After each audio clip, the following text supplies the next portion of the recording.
Muy buenos días. Qué bendición tan grande poder llegar a través de estos medios al interior de sus hogares. Gracias por permitirme poder formar parte de este lindo testimonio que Dios tiene preparado para ustedes. Permítanme presentarme. Mi nombre es Evelyn Valladares de Valdés, actualmente casada, con un hijo ya de 23 años. Eh, Soy del interior del país, con una familia pues bastante numerosa, es decir, compuesta por padres, madres, abuela materna, abuela paterna, con eh, varios hermanos. Yo pues somos seis hermanos, primos y realmente pues una familia bastante extensa. Pertenezco a la Fraternidad Internacional de Hombres de Negocio del Evangelio Completo, capítulo La Perla, en la cual pues me siento muy bendecida por formar parte de esa organización. Y antes de iniciar con este breve testimonio que les voy a dar, pues quiero comentarles cómo es que llego yo al capítulo La Perla. Pues bueno, el capítulo La Perla me acogió de una manera muy especial. Recuerdo que la primera vez que yo llegué fui recibida por la coordinadora entonces de ese capítulo, una mujer con una sencillez y una amabilidad muy, muy buena. Me abrazó, me dijo bienvenida. Y pues estando ahí me di cuenta de que había muchas mujeres, quizás con iguales, peores o mejores quizás testimonios, quizás que el que les voy a compartir yo este día. Pero lo que me llamaba la atención prácticamente fue lo que me decían: miren, nosotros somos las mujeres más felices de la tierra. Al principio yo dije, las mujeres más felices de la tierra, ¿y quién puede decir que sean las mujeres más felices de la tierra? ¿Y por qué? Eso quizás ese eslogan, dije yo, eso es puro mercadeo. Y aún así me dijeron, mire, le pedimos que venga 5 semanas consecutivas para que usted vea si se da cuenta de lo que nosotros estamos diciendo. Y efectivamente, tomé la palabra de una de las integrantes de la mesa que me manifestó eso. Y aún así, quizás llegué 1 o 2 días y yo decía, esto es puro marketing, marketing, puro marketing. Pero bien, al principio fue así. Dije yo, ¿cómo es posible que estas mujeres se paren aquí a poder dar testimonio de lo que son sus vidas? O sea, no me podía caber eso en la cabeza. Pero bien, así fue pasando los días y dije, bueno, vamos a admitir, vamos a seguir el otro próximo jueves porque son los días jueves en los que yo me reunía. Y así fue pasando los días y realmente pues noté que esa forma bonita que tiene esta fraternidad me acogió porque decía yo, o sea, te dicen en principio que no son iglesias, que tú puedes escoger tu iglesia y eso, bueno, me llamó la atención porque yo tengo mi propia fe, ¿verdad? Y entonces eso me llamó la atención. Me dicen, no somos proselitistas, no somos partido político y sobre todo no es un club social. Entonces, dentro de esos parámetros creo que encajaba perfectamente el poder seguir asistiendo ahí. Así fue de que me quedé. Al lapso ya tengo que de 5 o 6 años de estar asistiendo. A veces por cuestiones laborales, pues he tenido que faltar algunas veces, otras por cuestiones de salud, pero siempre me he considerado una perlita. Quiero pues en esta oportunidad contarles un poquito de lo que es mi vida. Y mi vida cómo comienza. Como ya les había repetido, pues soy de una familia extensa en el cual habíamos muchos hermanos, mucha familia, pero yo quizás en mi niñez, pues todo es bonito, ¿verdad? Porque cuando uno está chiquito, pues uno juega con las muñecas, con los árboles, se sube. Bueno, ¿qué cosas no hace uno cuando está pequeña en la edad de su niñez? Y así fui creciendo con mi padre, un hombre muy recto, con una honradez intachable. Creo que nos heredó un, un apellido digno, digo yo, porque en realidad fue un hombre muy comprometido con su familia, un hombre pues muy proveedor, al igual que mi madre, una mujer pues también muy trabajadora, que si bien es cierto, éramos muchos, pero ella su afán era de que a sus hijos no les faltara nunca nada. Bueno, y así fue creciendo en una niñez, yo podría decirle, pues bastante normal, nunca nos hizo, gracias a Dios, falta, sí, una situación económica que tal vez no podía haber sido la mejor del mundo, pero realmente teníamos esa seguridad de vivir en una familia con un papá, con una mamá, con unos abuelos y en fin, con una cantidad de personas que vivían en la casa. Gracias a Dios, pues teníamos una casa bastante grande. ¿Qué pasó? Ustedes, cuando yo llego a la edad de mi adolescencia, la pubertad, que es una época bastante difícil, en la cual uno pues ya va comenzando a identificarse. En esa etapa de mi vida me consideraba una persona bastante apática, porque siempre he querido, y yo soy de las personas que hoy lo puedo decir, que me encanta, que me gusta, que me digan que me aman, que me gusta, que me digan que me quieren. Lamentablemente, eso no existía en mi vida. Yo no es que no dude que mi padre o mi madre o mi familia no me amaran en ese momento, pero yo me sentía así. No me sentía una niña amada ni protegida por mis padres ni por mis familias. Y entonces eso pues fue haciéndome un poco fría, un poco dura. Y, y así crecí mi adolescencia, luego viene lo que es pues esa adolescencia tremenda, ¿verdad? En la que uno quiere encajar en esos grupos de amistades, esa adolescencia en la que uno quiere sentirse identificada con, y realmente para mí era bien duro porque yo era una persona, una niña, una joven adolescente gordita, crecí siendo la gordita de la familia y responsabilizaba, fíjense de qué manera Dios, porque decía, bueno, Dios tiene la culpa de haber hecho así, si mis hermanas todas eran delgadas, porque a mí me hizo gorda. Y era una forma como de tener una culpa, de echarle una culpa a algo o a alguien. Lamentablemente eso fue carcomiendo mi vida, el no sentirme aceptada. Y luego, pues igual en la adolescencia, ¿verdad? Que es cuando uno comienzan a gustarle los niños y sentía que los niños siempre se fijaban por mis amigas, que eran las bonitas, las populares, y yo era pues como marginada, ¿verdad? Porque era la adolescente, primero paso a ser una niña, que cuando uno es niña pues no le importa, pero cuando ya estás en esta edad sí, te importa y pasas a ser una niña con una autoestima baja, pero eso a la larga lo que me hizo fue darme cuenta de que yo podía sobrepasar eso en mis medios.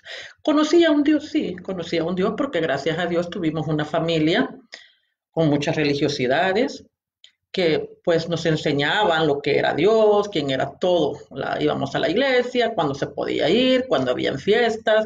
Es decir, un Dios que no era ese Dios que yo necesitaba en ese momento de mi vida. Entonces, el buscar esa acoplación en mis núcleos de amistades, de mis amigas adolescentes, fue que me hizo que yo aprendiera vicios que no eran pues los mejores, ¿verdad? Hablemosle que yo aprendí a fumar, yo aprendí a tomar, yo no entraba a los colegios, yo me salía, me iba de pinta y me consideraban la niña rebelde porque pues aprendí a ser bastante imponente, bastante soberbia, porque yo sentía que si yo era así, podía soportar todas esas inseguridades que mi autoestima tenía. Pasaba a sentir estados de depresión porque a mí a veces no me querían, me sentía despreciada. Y en ese ámbito de mi vida me fui poniendo máscaras, máscaras en sentir que era una persona prepotente, una persona orgullosa, una persona difícil porque sabía que el que se rinde primero pierde. Por lo tanto, yo no podía darme ese lujo, decía yo, ¿no? Y yo soy una mujer fuerte, tampoco me permitía llorar porque el que llora es débil. Son máscaras que en nuestra vida nos vamos poniendo para poder decir qué tan fuerte soy, que la gente me vea. Sí, es la mujer de carácter fuerte, preponente, dominante.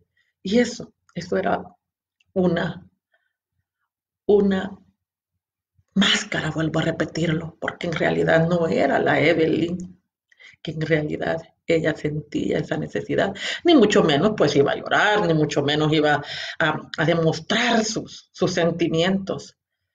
Me enfoqué a estudiar con esos vacíos, porque créanme que esos son vacíos que uno lleva en la vida. Y algo otras personas podrán decir, ay, qué débil sos, pero son vacíos en tu vida, en tu alma, en no sentirte amada, en no sentirte correspondida, llegan a estar estados depresivos que solo cuando uno conoce de Dios se da cuenta que es el enemigo quien está trabajando.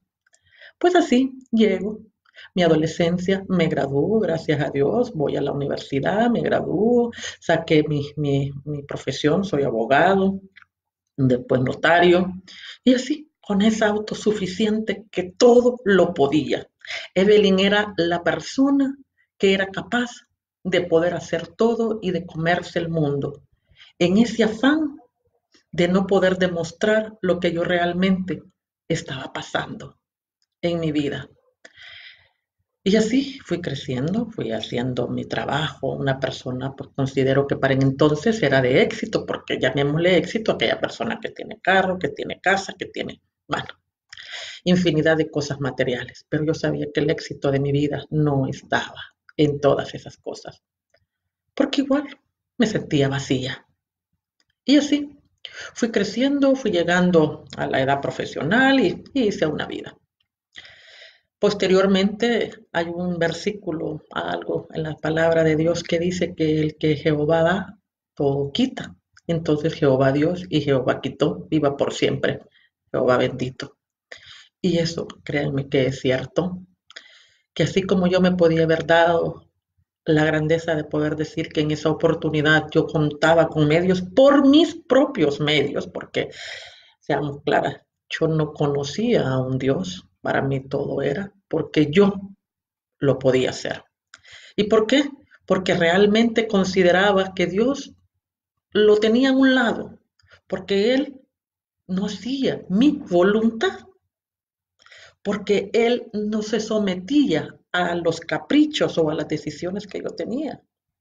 Entonces, sí, existe un Dios porque gracias a Dios en el país, pues yo creo que la mayoría de personas conocemos a ese Dios, a ese Jesucristo que murió por nosotros, pero nunca hemos tenido un encuentro verdadero con Él.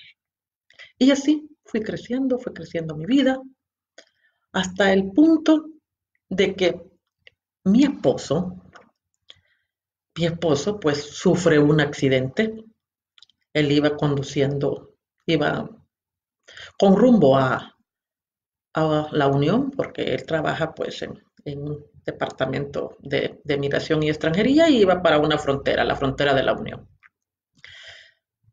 Cuando de repente estoy en un accidente de tránsito y ahí en ese accidente de tránsito vemos que sale disparado, queda, queda traumatizado, es decir, con fracturas en todo su cuerpo.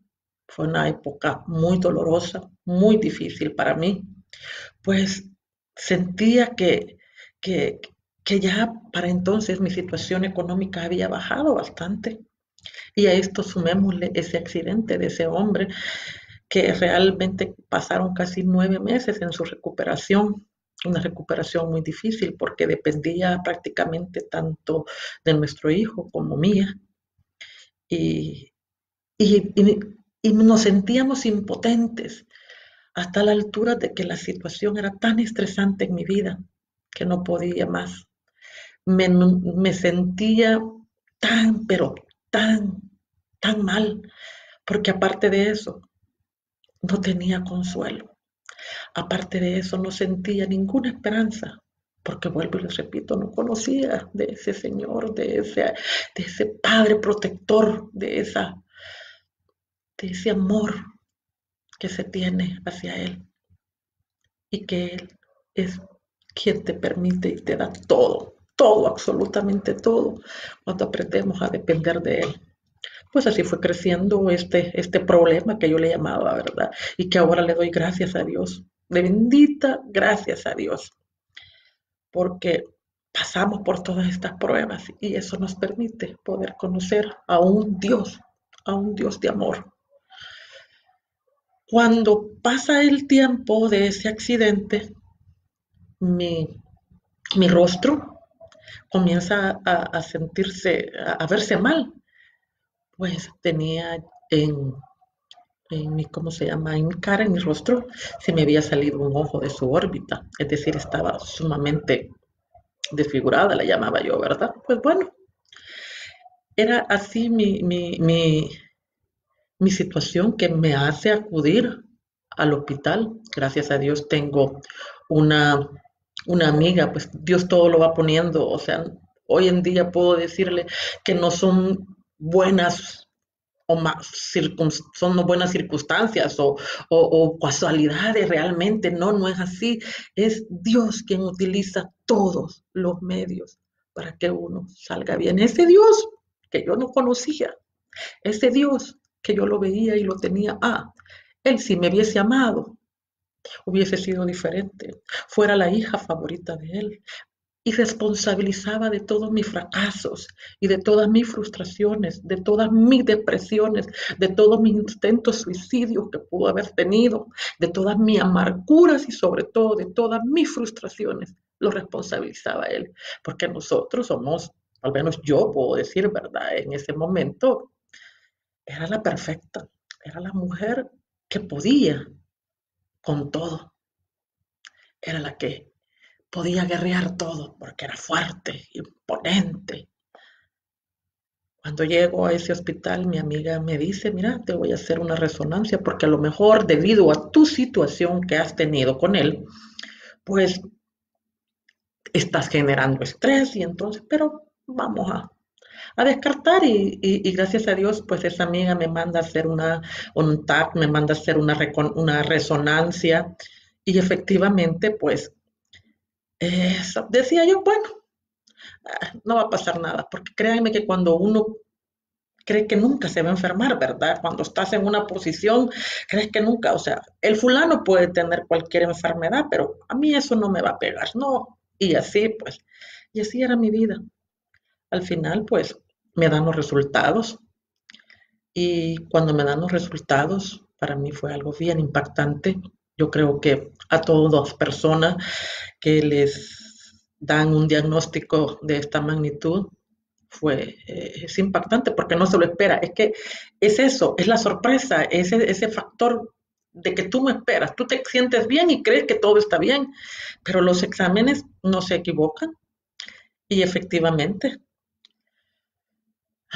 el diagnóstico que me dieron en esa oportunidad pues fue un diagnóstico no muy agradable para mí ni para mi familia. Me diagnosticaron que tenía un tumor cerebrado alojado en el hemisferio izquierdo de mi cerebro y que por lo tanto pues era necesario hacer una intervención. Pero miren, cuando uno no conoce de Dios, pues fue todavía más duro para mí el darme cuenta de lo que Dios me había hecho en mi vida. ¿Cómo era posible que yo, que me la llevaba de la mujer buena, porque obvio, ¿verdad? Yo nunca había engañado a mi esposo, era una mujer muy correcta, una mujer muy digna. Entonces, con cuestiones meramente en la línea, ¿verdad? Que me consideraba. Podía haberme hecho eso. Seguía responsabilizando todavía a Dios de eso. ¿Cómo era posible que yo había pasado una situación con un esposo? Era responsabilidad, era culpa de Dios. Y eso iba minando todavía más mi vida. A tal grado que busco, busco la opinión, ¿verdad? Porque todavía puede ser un error y busco opiniones de otros médicos y en los cuales pues diagnosticaron lo mismo. Y así fue que me negué a mí, todos los médicos que me vieron previo, me negué realmente a someterme a esa cirugía. ¿Pero por qué? Porque le tenía pavor. Decía yo, bueno, ¿qué va a pasar con mi vida? Quiero decirles que mi papá Precisamente, y ahora que me toca dar este testimonio en este mes, precisamente exactos, mi papá el viernes cumple 15 años de fallecido. A mi papá le diagnosticaron un tumor cerebral, lo cual lo llevó inmediatamente a la muerte. Solo logró vivir 3 meses. El tumor en el cerebro de mi padre fue muy difícil. No se pudo luchar contra eso. Era demasiado agresivo. Y cuando a mí me dan ese diagnóstico, simplemente se vienen a la mente todo lo que mi padre pasó, todo lo que se sufre cuando mi padre ha pasado todo ese proceso de un cáncer. Eso era lo que a mí me venía a la mente. Pero aún así, mi posición era, como Dios no me ama, como Dios no me quiere, me ha mandado esto para castigarme. Cuando sabemos que Dios no te castiga, cuando sabemos que Dios es un Dios de amor. Me manda, decía yo en aquel entonces, mi padre. Dios me manda este castigo. ¿Ah? Porque como muchas veces decía morirme, porque más de alguna vez intenté quitarme la vida, porque nunca he hecho lo que Él le ha agradado. Entonces, Él me manda esto como castigo. Pero ¿saben qué? Decía yo no me voy a morir de esto, porque yo soy más fuerte que eso. Era una prepotencia que se manejaba y que se tenía. Que créanme que yo hoy que veo a esa Evelyn de atrás, esa Evelyn que hoy puede llorar y puede decir, cada lágrima es porque Dios está limpiando mi alma. Lo bendigo y lo alabo, porque a través de todas estas situaciones de mi vida, yo he podido conocer a un Dios. Y antes quizás hubiera pasado mi vida sin poder encontrarlo. Ahora quiero decirles que a pesar de negarme todavía yo a poder someterme a esa cirugía, cuando los médicos decían que había que hacerlo, que era necesario hacer esa intervención, me negué profundamente y decía, no, es que miren, es mi cerebro, como ellos, claro, no es el cerebro de ellos el que van a operar, es el mío. ¿Ah? Imagínense si se muere, pues si me muriera no sería problema, el problema es cómo voy a quedar, porque es la situación, o sea, una media centésima, milésima que se muevan y a mí me dejan fregada, decía yo. Y así fue pasando hasta que las cosas tienen que llegar a su tiempo. Y efectivamente, uno de mis amores quizás más grandes de mi vida es mi hijo, al cual creo que ha sido una gran bendición en mi vida poderla tener. Él en sus palabras y en sus formas de poderme decir, mamá, opérate, era una negación. Mi esposo conmigo diciéndome, mira, es lo mejor, los médicos dicen. Mi hermana, quien ha estado conmigo en todo momento, en toda situación de mi vida, me decían hacerlo. Yo me negaba porque yo hoy lo puedo reconocer por pura rebeldía. No, si yo me voy a morir ahí puedo pasar, decía yo, cruzándome la calle y un carro me puede matar y hasta ahí nomás llegué. Y decía mi esposo, no hombre, operaste, es lo mejor. Y le decía yo, no hombre, ¿y vos qué te puede dar que yo me opere? Si me muero 3 meses me llorás y al siguiente día ya buscas otra. O sea, era una negación, pero esa negación era más que todo por la propia rebeldía y el coraje que sentía en ese momento. Pero así fue pasando el tiempo y el tumor fue creciendo a tal grado que me limitó. Como ya les he repetido, yo era una mujer muy prepotente, muy orgullosa. Todavía trabajo en eso, porque este es un proceso que no es que es de la noche a la mañana, pero trato la manera de que por lo menos hoy lo reconozco. Pasó el tiempo y yo comenzaba a convulsionar. Me caía porque yo no tenía ese sentido de ubicación ni de orientación. Me perdía, no podía exteriorizar, no podía hablar, porque estaba en un estado muy difícil. Yo me jactaba de mi trabajo y decía que mi trabajo era mi vida, que yo si no trabajaba no vivía, porque yo tenía que trabajar para generar, para tener ingresos, porque eso es lo que mueve. Y me recuerdo que cuando yo iba subiendo las escaleras y mi hermana me llevaba, porque ella me llevaba como bastón, como le decía yo, me decía ella, ¿por qué trabajas, Evelyn? No debes de trabajar. Y le decía yo, tengo que trabajar, porque si no trabajo, no vivo. Llegué a el momento en el que yo ya no podía ni digitar en una máquina, en una computadora, ni mucho menos plasmar mi firma en ningún documento. Tenía que usar zapatillas porque decía que si yo usaba zapatos altos me caía y eso era falso. Yo no me caía por eso, sino que era por el tumor que estaba creciendo y estaba presionando todas mis facultades. Siendo así, mis facultades de la parte derecha, ¿cómo podía firmar si no tenía forma de firmar? Mi firma no era la que yo tenía. Para mi hijo fue algo bien difícil cuando una madrugada me llevan al hospital porque había convulsionado y había perdido el conocimiento. Y mi hijo estaba con mi esposo en ese momento. Y él en ese momento sintió afligirse, se sintió que su mamá se moría. Y mi esposo de igual, llaman a la ambulancia, me llevan al hospital. Y créanme que cómo me llevaron, quiénes iban, no recuerdo absolutamente nada. Recuerdo hasta que llegué al hospital y en ese momento me dijeron lo que estaba sucediendo, que no podíamos pasar más tiempo, que eso era necesario hacerlo, que era necesario, al contrario, no iba a poder tener una vida. Tiene uno que tomar esas grandes decisiones en su vida. Y yo creo que a todos los seres humanos, y especialmente a mí, nos, nos, nos da miedo.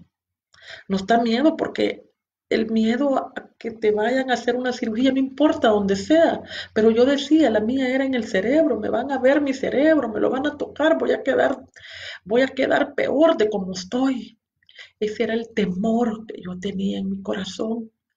Yo decía, ¿qué hago? ¿Qué hago? Pero ya no se podía hacer más. Mi caso fue estudiado cada miércoles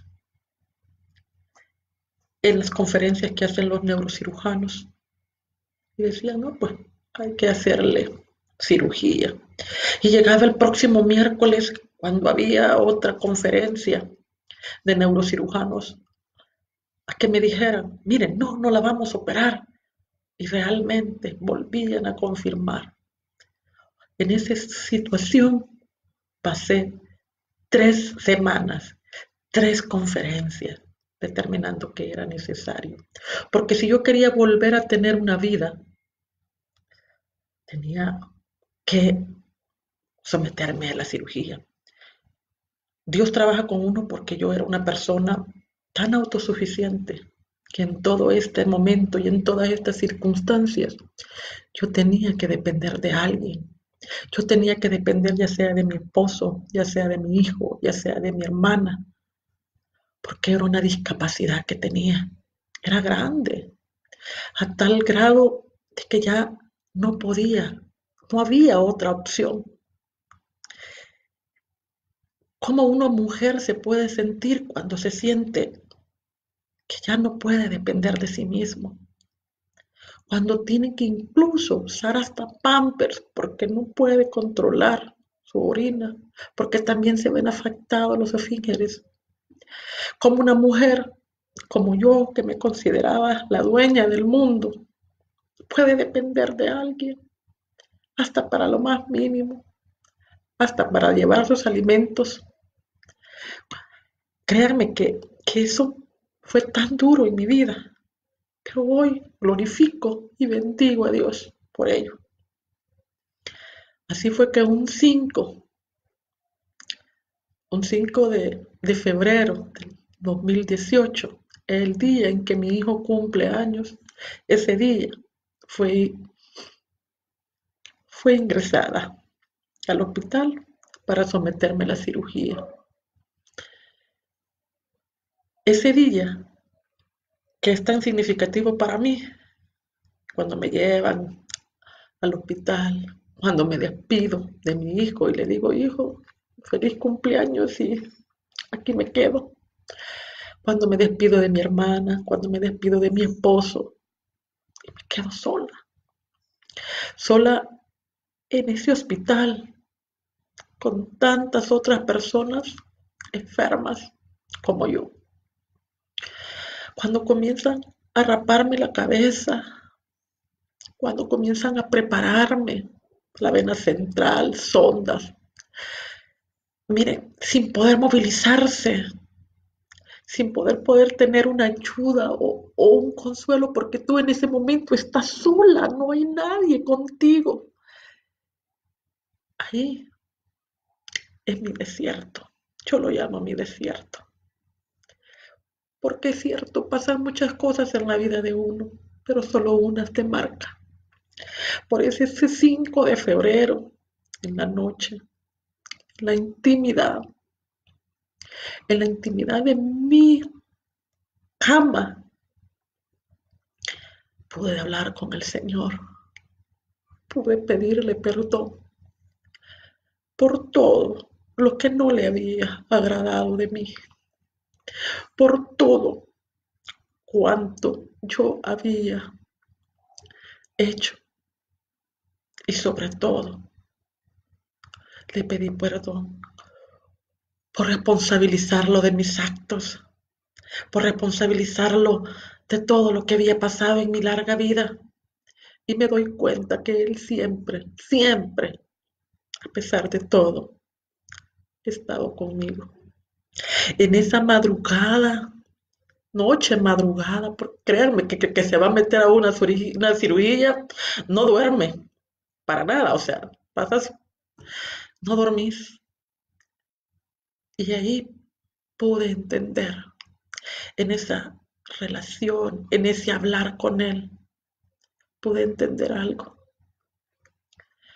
Pude entender que Dios me escuchaba y pude entender lo que hoy, en este momento, les puedo decir. Puedo decirles que el Señor me dijo, con amor eterno te he amado. Miren, para mí recordar esto, después de que yo no lloraba y cada vez que yo digo mi testimonio, a mí me derraman lágrimas, pero son lágrimas no de dolor, son lágrimas de un agradecimiento, porque hasta desagradecida me había vuelto. Y eso que dice en sus palabras en Jeremías 31, que lo dice, con amor eterno te he amado. Y dice que por eso prolongará su misericordia. Yo, yo doy fe que eso es así. En la mañana de ese ya 6 de febrero me llevan al quirófano. Y lo único que le pude decir al Señor es que se haga en mí tu voluntad. ¿Qué puedo hacer yo más que confiar en ti? Efectivamente, llegaron a la sala del quirófano,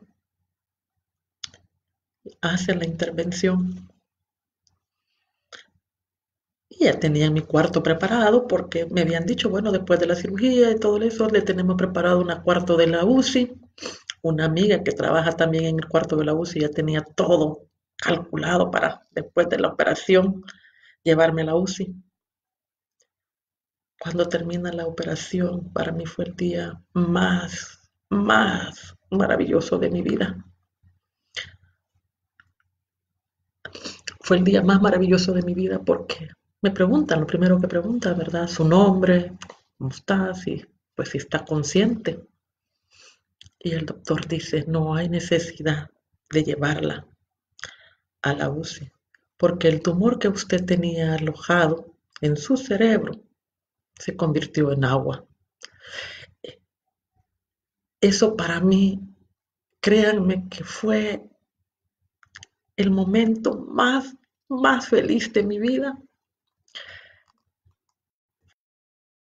Si no está, se volvió agua. Y los que creemos en Dios, sabemos que ese es un milagro. Porque, ¿qué más explicación puedo darles de que con amor eterno me ha amado? Yo me siento una de las mujeres más felices de la tierra. Puedo comprobar que ese eslogan que mantiene la fraternidad es cierta. Puedo decirle que el Señor me ama y durante todo este proceso que yo tuve de recuperación y antes de, puedo decirles que me sentí bendecida y amada por todas las amistades, por toda mi familia, por todas mis hermanas de la iglesia. Muestras de amor fueron increíbles por mi hijo, por mi esposo. Decirles que en ese momento que me dicen, miren, ese es un milagro en mi vida, poderles decir que a mí Dios me ha amado desde que estaba en el vientre de mi madre y que sabía que tenía que pasar todo este proceso para poder darme cuenta. Por eso lo bendigo, por eso alabo, por eso cada mañana que oigo un ave, por eso cada amanecer yo le doy gracias al Señor, porque pude haber muerto en esa cirugía o tal vez haber quedado con alguna discapacidad. Y créanme que 2 meses después de esa cirugía, yo ya tenía mi vida de antes de. Yo tenía una recuperación, yo tuve una recuperación increíble. Yo ya podía firmar, yo ya podía caminar, yo ya podía hacer mis cosas por mis propios medios, todo gracias al amor y a la misericordia que Dios ha tenido en mi vida. ¿Cómo no glorificarle? ¿Cómo no amarle? ¿Cómo no reconocer que Él es el que da la vida? Miren, yo tenía tanto miedo a que después de que cerré mi oficina, porque por la discapacidad que manejaba yo ya no podía continuar, mi vida se iba a acabar. Y quiero decirles que ahora estoy bendecida, porque el trabajo llega a mi casa, porque el trabajo no ha terminado, llega, y porque sé que la mano de Dios está en todos mis movimientos, y porque sé que realmente Él está conmigo, está con esta familia día con día. Ahora bendigo estas pruebas que Dios me ha dado, porque si no hubiesen sido todas estas pruebas, a lo mejor yo seguiría perdida, o a lo mejor ya me hubiese quitado la vida, o a lo mejor estaría agobiada en el alcoholismo, qué sé yo. Pero Dios tuvo misericordia. Y esa palabra de Jeremías 31 es mía porque yo la he tomado como propia. Porque dice su palabra que Él me ama eternamente. Lo que significa eso para mí en mi vida. Y que a pesar de las adversidades que se puedan presentar, porque no estamos exentas a que esas pruebas continúen, si no es una, es otra. Pero sí sabemos que Él va a estar con nosotras. Sí sé que Él va a estar conmigo en cada momento, cada situación difícil. Yo agradezco a Dios cada día que me da de vida, porque es un día más de misericordia, porque es un día más de agradecimiento a Él. Yo podría pasarme toda la mañana orando, hablando con ustedes y diciéndoles, miren, Dios es fiel, Dios es perfecto. Pero lamentablemente los tiempos son cortos y hay que finalizar este testimonio porque la vida para mí es una vida distinta. Agradezco a la fraternidad porque me ha permitido a través de estos medios poder dar ese testimonio. Agradezco a esa mujer que me recibió ese día con ese fuerte abrazo y esa sonrisa y esa sencillez que hay en su vida. Agradezco a los coordinadores que se toman el tiempo de poder darle un mensaje. Y agradezco a todas esas mujeres que antes que de mí se pararon frente a una cantidad de mujeres a poder decir las maravillas que Dios hace. Para mí, esta forma de evangelizar es la que llega a cada uno de los corazones. Y tal vez los testimonios que podamos decir no sean tal vez el que a mí en mi situación le esté ocurriendo, pero le está ocurriendo a otras personas. Y decirle que podemos tener esperanza, que podemos tener fe, que a pesar de las circunstancias que estemos atravesando, Dios está con nosotros. Mi situación fue un tumor. Podemos tener tumores económicos, podemos tener tumores de familia, podemos tener tumores de qué sé yo, cómo le podamos llamar, pero saben que Dios está con ustedes. Así es que en esta mañana me voy a permitir que pues dar una oración para poder cerrar este testimonio diciéndole que reconozco y que reconozco al Señor Jesucristo, que lo necesitamos para poder vivir. Y vamos a orar diciendo, ven Señor Jesucristo, te necesito como mi único y suficiente Salvador. Reconozco que soy pecadora, pero también reconozco que tu misericordia es grande. Reconozco también y te acepto, Señor, como mi único y suficiente Salvador. Sé que tú estás presente en cada uno de nosotros. Sé que tú diste la vida por nosotros, pero también sé que tú resucitaste y que pronto volverás. Reconozco que tú eres mi Salvador. Gracias doy al Padre por haber mandado a su Hijo Jesucristo a morir por la salvación de nosotros. Amén. Que Dios los bendiga y que tengan una feliz semana. Bendiciones.